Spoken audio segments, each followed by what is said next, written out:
morning. Welcome to Peak Stitching here in Estes Park. I'm Debbie with Catherine, the shop owner, and Lesta is on camera today. And to get started, I want to let you know we took a hiatus from doing our live and now we're back again, but we're kind of revamping it.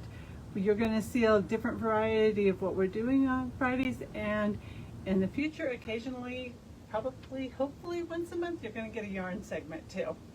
So let's get you guys all going on some fun adventures and why we're all here. And today we're talking pillowcases. So we're going to do that first. Yes, we are. Oh, okay. Right into the pillowcases. So right. We are having a lot of fun with making pillowcases. We're going to be kitting them. There's going to be patterns. There's a lot of discussion on which way to write a pattern. Who would have guessed that going from the jelly roll and trying to add directional fabric to it could be so challenging? So I'm going to show you our basic pillowcase. This is the jelly roll style that you guys have. Burrito, jelly roll, burrito. What else can we call them? Roll it up? You could call it roll it up because it is rolled up. So this one here is using non-directional fabric on this. This is a standard size pillow. There is a seam on the bottom here and on the side. And there is no seam on this side here. So this is the basic, this is the simple, this is the way that everybody rolls them up quickly. Well, here at Peak to Peak Stitching, we have... Can't do it simple. We have a lot of directional fabric. We do. So Catherine is working very, very hard on writing. But you want to show them how this looks? I will, yes. Oh, okay. Yes. Yeah, a lot of directional fabric. And so Catherine's the pattern writer. I'm the one that says, no. And Catherine has to explain to me why it works that way. Or not. Engineer Yesterday mind. we both screwed up a pattern. So, but this is the happens. engineer mind. This is the over creative. Oh my gosh. This is us. Okay. So in the past, I also made pillowcases using directional fabric. This is our winter activities. Oops, see? That's the problem with this way that I do it. If I like my pillowcase to where I can flip it in the middle of the night, thank you, Catherine, and I would flip it over like this. But if you're sharing pillowcases and you want to have it on the other side of the bed, it doesn't work. It goes upside down. So when you're making this method, you have to think about which side you're going to put your cup on. That's problem number one. So that's the winter activities. This is the summer activities. And I really thought when I did this, I did the cups opposite, but I didn't. So again, both of the cups are going that way. I should have put a cup on this one. But when you flip this one too, it's the exact same. Yes, when you flip it over this one, it's the no same. problem. Yes. Because it's just a run of fabric. Because there's no seam. Because there's no seam. Down here. Yeah.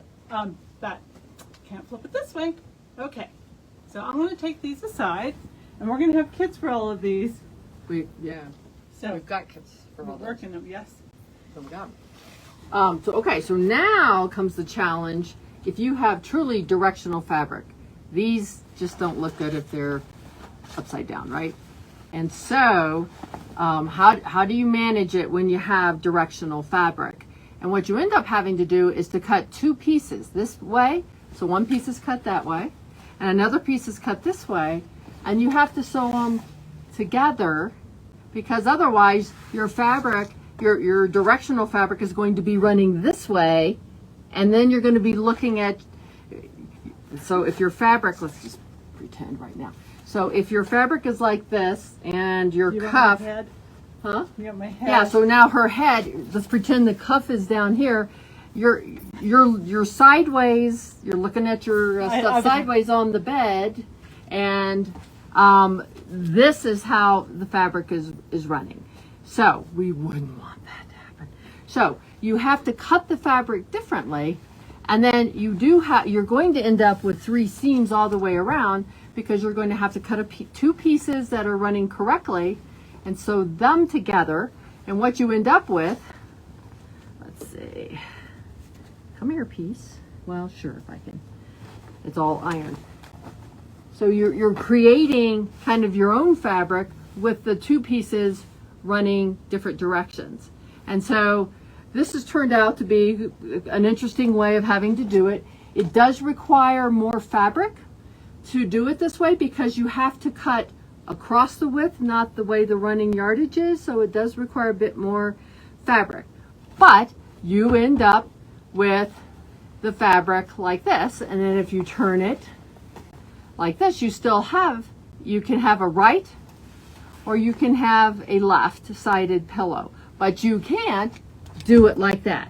So if you want to run it like that, it's a different style, but this way you can have a right or left. So Debbie, I think you should just do it this way, and then you have a right or a left side. You don't have to worry about it. Just don't flip it in the middle of the night. I have to flip it in the middle of the night, and if I flipped it in the middle of the night and I saw the birds upside down, you would see the birds upside down. and I would have nightmare. And poor Les is over there so she's confused. like, are you kidding me? This is a pillowcase. So these are some interesting twists that we've spent time thinking about and writing, and I don't know, I think we're on version 10. Trying to get this right so it makes sense, and then put pictures in so you guys can see how to do it, rather than just I can take any fabric I want and just whip it into a pillowcase. Now, so why should we do pillowcases?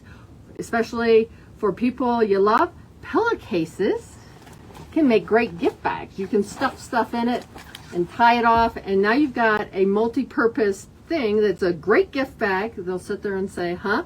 But when people open their bag at the holidays or untie the bow, whoops, see, upside down. We don't want to give her nightmares. Then they've got a neat pillowcase. And so that seems to be a very popular theme this year. We're going to probably try and do a simple afternoon class. Once you get this down, you can whip one of these things off in about an hour. They become very easy to do, a quick and easy gift, because this in and of itself becomes, I think, a really cool gift. Yes, it does. And also when anytime you're using directional fabric, you're going to be using more fabric. Yeah, absolutely. These king size pillows, these are king size, okay? That's why they're so much bigger too. Oh my gosh, do I have them the right size? You do? Okay. Because I'm looking at them the wrong size, but this is the one you can This is flip. a 1.25 yard body here that you need. Same with both of them. The directionals require 1.25 yards for the body, but just it doesn't matter the direction or whatever. I mean, if you have truly, you could do it with the words, you could do it with any of these fabrics here, or the tossed animals. Yes. You want to show them the tossed animals? Yes. You could do that.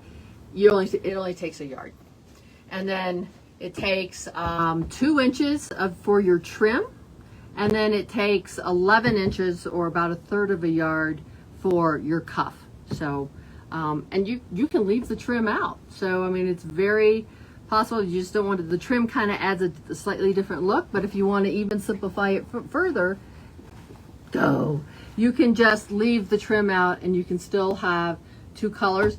And or you want to completely leave all that out, you can just sew one big slug of fabric together and then you have something. So then the next thing, These are other kits that we have. And we're going to have the iconic one coming too. Yep. I can only sew so many pillowcases a week. Yes, but you're doing a great job. They're beautiful. It was really exciting when you pulled them all out here. But then we have another question. How are you going to do your seams on the inside? So these have French seams. Our directions are going to cover the French seams in them also. That is a non-raw edge seam. So it's a double stitch seam. So you don't have just fraying edges sticking out. The edges are encapsulated inside a second seam. So no strings coming out when you're changing your pillowcase. Yep. Next week I'm going to go over the French seams so that you guys can learn how to do them. But you can also do this even faster if you have a serger. You just serge it all up and it's done. The French seam is still a nicer touch than this. It's a little bit more elegant. So go home, or maybe you are at home probably. Yeah, you're probably. But go look at the inside of your pillowcases and you can start seeing. Seeing the different seams. I know I did this with my pillowcases. Some are serged, Some are just simple, basic raw edges, and a lot of them have the French seam. So just go look and see what's in your linen closet. Yes, I think I'm going to save. We were going to do a question after this, but I think we're taking enough time. But I want to show you all these pillowcases real quick. So yep, there's that one. This is our orange and yellow, or orange and red wildflowers. This is our And elf. see this one, the seam is going there. There. I know, they're beautifully folded.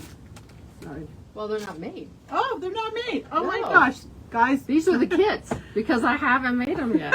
They're all pressed and cut and draped over my balcony, and they're not sewn yet because, again, there's only so many hours in a day, but we try. Okay, so this is our combine on our navy blue. Here's our fish. Yeah, kind of. Okay. Here's our fish for those of you who have people that love trout.